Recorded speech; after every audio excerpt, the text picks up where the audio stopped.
உலக மக்கள் எல்லோருக்கும் வணக்கம். நான் உங்கள் ஜி கோபால் பேசுகிறேன்.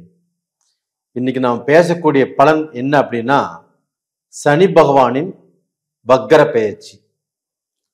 சனி பகவானின் வக்கர பெயர்ச்சி ஆகப்பட்டது ஜூலை 13ஆம் தேதி நடக்கவிருக்கிறது. அப்போ அந்த வக்கர காலகட்டத்துல சனி பகவான் எப்படி இருப்பார் அப்படின்னாவ, பொதுவாகவே சனி வக்கர காலங்களில் கண்டிப்பாக எப்பவும் கொடுக்கக்கூடிய பலனை விட கொஞ்சம் அதிகமான பலனை, அது நல்லதாகட்டும் கெட்டதாகட்டும், ஒரு அதிகமான பலனை தான் கொடுப்பாரு. அப்ப அந்த சனி வக்கர காலங்கள்னா என்ன? இப்போ சனி பகவான் ஒரு ராசிக்கு 2ஆம் இடத்துல இருக்கிறான்னு வச்சுக்கோங்களேன். அப்ப அந்த 2ஆம் இடத்துல இருக்கக்கூடிய சனி பகவான் வக்கரமாயிட்டார். அப்ப வக்கரம் மாறாருன்னா பணம் வரக்கூடிய வழிகளை தடை செய்வார்.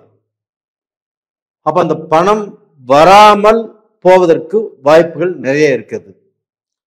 அதுபோக அவங்க செய்யக்கூடிய பிசினஸ், அவங்க செய்யக்கூடிய தொழிலும் பாத்தீங்கன்னா திருப்திகரமாக நடக்காது. அப்போ பணத்தட்டுப்பாடுகள் கண்டிப்பாக உருவாகும். இதே ஒரு சிம்ம ராசின்னு வச்சுக்கோங்களேன். சிம்ம ராசிக்கு இப்போ அஷ்டம சனி, இல்ல 7.5 சனி, இல்ல அர்த்தாஷ்டம சனி, இல்ல கண்டக சனி, இப்படி வச்சுக்கோங்களேன். இந்த மாதிரி சமயத்துல அந்த சனி பகவான் என்ன செய்வார் அப்படின்னா, நெகட்டிவ் பலனுக்கு பதிலாக பாசிட்டிவ் பலன் தான் கொடுப்பார். அப்ப அந்த அஷ்டம காலகட்டத்தில் ஒரு சிம்ம ராசிக்காரர்கள் அனுபவிக்க வேண்டிய கஷ்டங்களை அனுபவிப்பதற்கு இந்த சனி விடாது. அப்ப நல்ல பலனை அவங்களுக்கு கொடுக்கும். அது மாதிரிதான் இந்த சனியுடைய வக்கர காலகட்டத்தில், அதாவது ஜூலை 13ஆம் தேதி இந்த சனி பகவானுடைய வக்கரம் ஆரம்பிச்சு நவம்பர் 28ஆம் தேதி வரைக்கும் இந்த சனி பகவானுடைய வக்கரம் இருக்கும். அதாவது மேனத்திலிருந்து இந்த சனி பகவான் வக்கரம் ஆரம்பிச்சு கும்பத்துல அந்த சனி பகவான் ஆகப்பட்டது வக்கரம் முடியுது. அப்படி இந்த கும்பத்துல வரக்கூடிய அந்த சனி பகவான் ரிஷபராசிக்காரங்களுக்கு என்ன செய்யும்? இப்ப ரிஷபராசிக்காரங்களுக்கு 10ஆம் இடத்துக்குரிய அனுகிரகம். அப்ப பாத்தீங்கன்னா அந்த 10ஆம் இடத்துக்குரிய அந்த சனி பகவான் இப்ப எந்த மாதிரியான பலன்களை கொடுக்கவிருக்கிறார்? அப்ப ரிஷபராசிக்கு 10ஆம் இடத்துல இருக்கிறாங்க. அந்த 10ஆம் இடம் என்பது தொழில் ஸ்தானம். அந்த 10ஆம் இடம் என்பது சனி பகவானுடைய சொந்த வீடு. அப்ப அந்த சொந்த வீட்டுல அந்த சனி பகவான் வக்ரகதி அடையும் போது 9, 10 கூடிய கிரகம் சனி பகவான். அப்ப அந்த சனி பகவான் ஆகப்பட்டது ரிஷபராசிக்காரங்களுக்கு கண்டிப்பாக இந்த பீரியட்ல தொழில்ல கொஞ்சம் நிதானமாக இருப்பது நல்ல விஷயம்.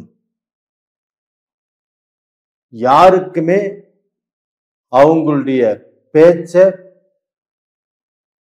முதலீடா கொடுக்கக்கூடாது.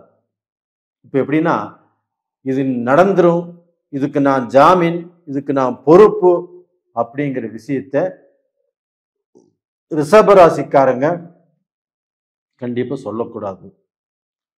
ஒரு பிசினஸ் இந்த பீரியட்ல ஆரம்பிக்கிறீங்க அப்படின்னா கண்டிப்பாக இந்த பீரியட்ல பிசினஸ் ஆரம்பிக்காமல் இருப்பது நல்ல விஷயம்.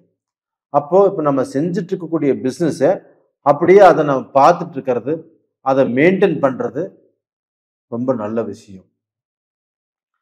இது போக இப்ப பிசினஸ் டெவலப் பண்றேன், பிசினஸ்ல கேபிட்டல் போடுறேன், நான் பிசினஸ் நல்ல லெவலுக்கு எடுத்துட்டு போவேன் அப்படிங்கிற அளவுக்கு நண்பர்களோ உங்களுக்கு பாத்தீங்கன்னா ஏதாவது ரூபத்துல ஐடியாக்கள் கொடுக்கலாம். அந்த ஐடியாக்களையும் நீங்கள் நம்பலாம். அதில் பார்த்தீங்கன்னா நான் செஞ்சே தீர்வேன் அப்படிங்கிற ஒரு முரட்டு தைரியம் உங்களுக்கு வரலாம். அது எல்லாமே இப்போ வேண்டாம். இப்போ கொஞ்சம் பொறுமையாக இருந்தீங்கன்னா தப்பிச்சுக்குவீங்க. அப்போ பார்த்தீங்கன்னா இப்போ பிஸ்னஸோ முதலீடோ பிஸ்னஸை புதுசாக செய்யறதோ கொஞ்சம் நிதானமாக இருக்கிறது நல்ல விஷயம். அதுபோக பார்த்தீங்கன்னா ஒரு பிஸ்னஸை ஒரு இடத்துல இருந்து இன்னொரு இடத்துக்கு மாற்றலாம். ஒரு பிரான்ச்சுக்கு இன்னொரு பிரான்ச் நாம எக்ஸ்டென்ஷன் பண்ணலாம். அப்படி செஞ்சாலும் இப்போதைக்கு அவ்வளவுக்கு திருப்தி இல்லை. இதே உங்க ஜென்ம ஜாதகத்துல நடக்கக்கூடிய தசா புத்திகள் நல்லா ஸ்ட்ராங்கா இருக்குது, அந்த தசை உங்களுக்கு நல்லா இருக்குது, அப்படி இருந்தா தாராளமாக அந்த தசையில நம்ம சம்பாதிக்க முடியும், சாதிக்க முடியும், ஒரு நல்ல நிலைமைக்கு வர முடியும், நம்ம பிசினஸ் நல்ல நிலைமைக்கு எடுத்துட்டு போக முடியும். அப்படின்னா தாராளமாக செஞ்சுக்கலாம். இந்த பாக்கிய ஸ்தானாதிபதி சனி பகவான் அப்படிங்கிறதுனால உங்களுக்கு பெரிய கெடுதல்களை இந்த பீரியட்ல கொடுக்க மாட்டாரு. இருந்தாலுமே ஒரு கெடுதல் வர்றதுக்கு முன்னாடியே உங்களுக்கு காட்டிடுவார். ஒரு தடை வருவதற்கு முன்னாடியே உங்களுக்கு காட்டிடுவார். அது போக உங்க குடும்ப ரூபத்துல மனஸ்தாபங்களோ மன கஷ்டங்களோ இது வராம தடுத்துக்குவாரு. அதே சமயத்துல பாத்தீங்கன்னா உங்களுக்கு அப்பா வழி சொத்துக்கள், அப்பா வழியில் இருக்கக்கூடிய பூர்வீக சொத்துக்கள், இதுல இருக்கக்கூடிய பிரச்சனைகள் தீரக்கூடிய அளவுக்கு வாய்ப்புகள் நல்லா இருக்குது. ஒன்றும் கவலைப்பட வேண்டியது இல்லை. இந்த பீரியட்ல புது நண்பர்கள், புது ஃப்ரெண்ட்ஷிப்பு, புதுசா ஒருத்தரோட சேர்ந்து நம்ம ஏதோ ஒன்று ஆரம்பிக்கலாம் அப்படின்னு நினைக்கிறது தப்பு.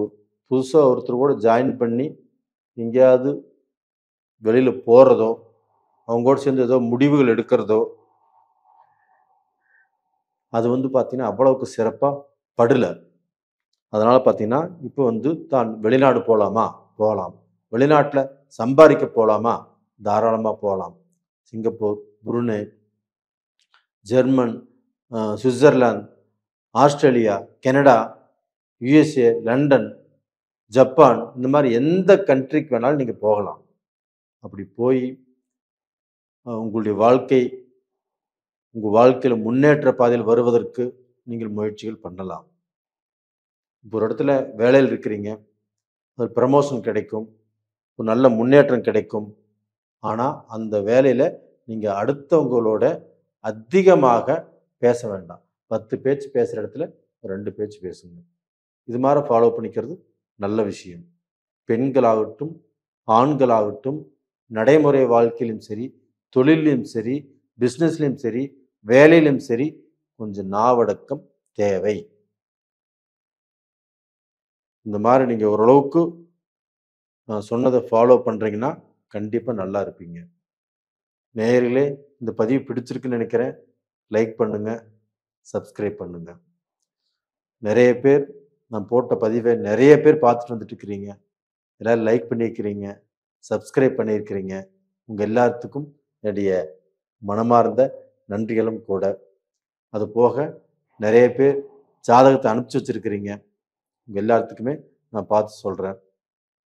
அதுபோக ஒருத்தருடைய லக்னம் என்ன, ராசி என்ன, உங்களுக்கு என்ன தசாபுத்திகள் நடக்குது, அதற்கு என்ன பலன், நான் இப்போ பலன் நான் சொல்லி அதன் பிரகாரம் எங்களுக்கு ஒரு சிலருக்கு நடக்கலை அப்படின்ட்டு இருந்தால் உங்களுடைய ஜாதகத்தில் தான் ஏதோ மிஸ்டேக் இருக்கும். அதனால் அது என்ன ஏதுன்னு பார்த்து தெரிஞ்சுக்கோங்க. நல்லது. உங்களிடமிருந்து விடைபெறுவது உங்களின் ஜி கோபால். நன்றி, வணக்கம்.